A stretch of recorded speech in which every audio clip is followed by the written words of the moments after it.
حضرت اویس کرنی کا عشق مصطفیٰ صلی اللہ علیہ وآلہ وسلم۔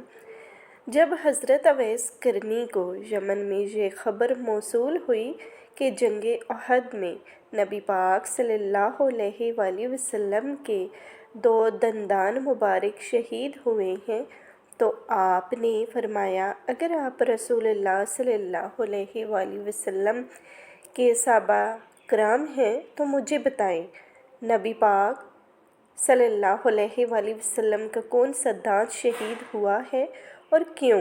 آپ سب نے ان کی وفاداری میں یہ خبر سن کر اپنے دندان نہ توڑے۔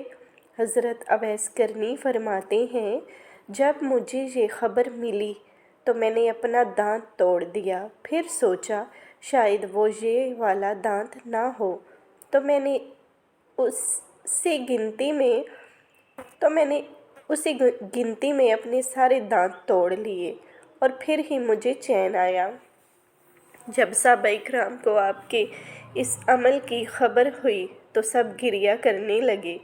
انہوں نے حضرت اویس کرنی کا عشق و ادب مصطفیٰ صلی اللہ علیہ وآلہ وسلم دیکھا، جس نے نبی پاک صلی اللہ علیہ وآلہ وسلم کو کبھی دیکھا ہوا بھی نہ تھا، ان کی وفاداری کو دیکھا، اور اویس ہمیں اس چیز کا درس دے گئے۔